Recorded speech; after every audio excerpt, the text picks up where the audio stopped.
Hey y'all, let's talk. So you guys are gonna start getting ready with me and going out on my daily adventures. So I'm getting ready for work. Hang tight. I'll be back in a moment.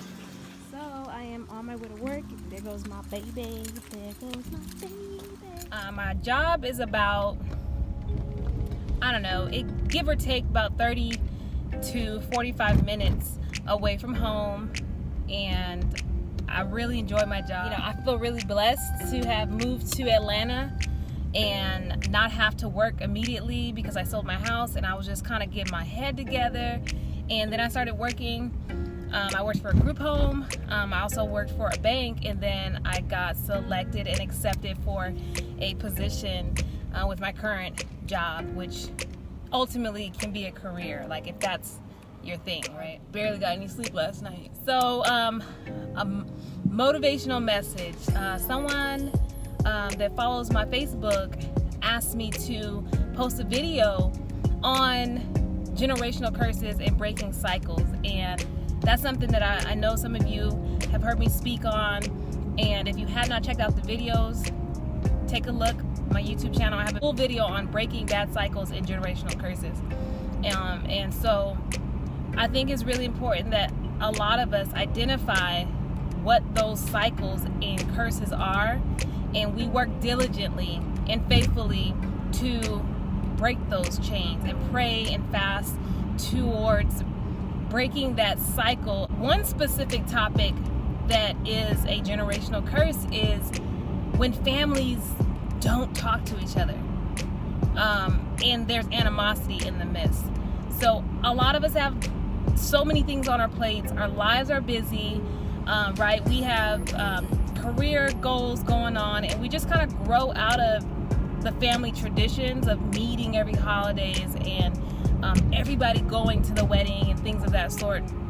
You know, sometimes, in all honesty, sometimes families only get together when there is a death in the family, and they're all at the homegoing celebration and the funeral and all of that. So that's something that it touches my heart in an interesting way, because I've experienced that, where family will only get together in after years of being apart in different states and cities doing their own things when there is a funeral.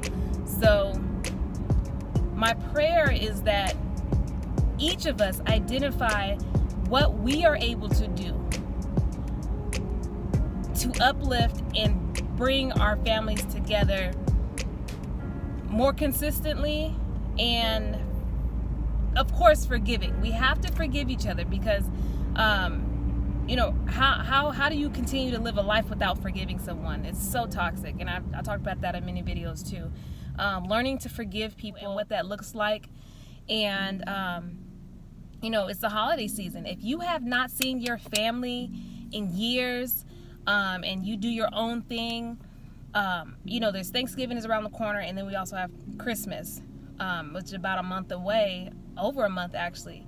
If you can go see your family that you haven't seen in a while, I encourage you to do so, and just give them a hug. You don't even have to say anything. I mean, maybe just, I'm sorry, please forgive me, and just give them a hug. And you know, love covers a multitude of sin, and love conquers evil.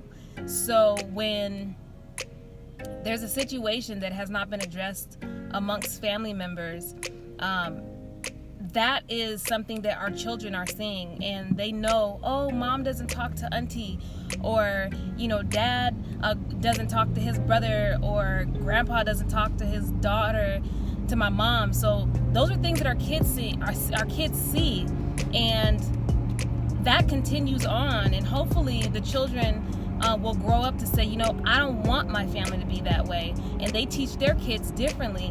But the kids are sponges, and they pick up things that they see, and they know they haven't seen grandma and grandpa in years. You know, whose fault is that? It's both of ours. We are all adults, and I think it's important that we take ownership and accountability. Pick up the phone and call, and that's me included. I know I get off in my little space, and it's not like a forget y'all, but it's like, you know, I'm doing me, and time passes me by, and it will be time plenty of times where I don't speak to family members, but you know, when we do speak again, there's no animosity. It's just, hey, I haven't seen you in so long. It's like we pick up where we left off. But when there's animosity and grudges and, you know, that gray area, that grayness with amongst family members, it's heartbreaking because our children are seeing it, and we want to be able to break those cycles. Because sometimes, if you think about it, say you're someone who doesn't speak to your parents. How are your parents' relationships with their parents? And continue down the list all the way up to great-great-great-grandparents.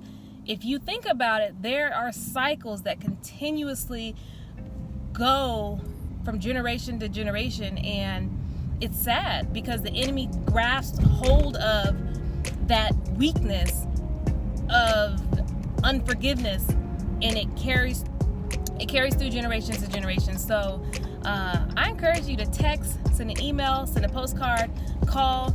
Don't wait for them to call you. You know, sometimes we get in this selfish, prideful, egotistical vibes that, you know, they don't call me, so I don't call them. I know that situation too. Okay, I was the queen of they don't think about me, so, you know, and I know I think about them, but it's kind of like, you know, ain't nobody worried about me.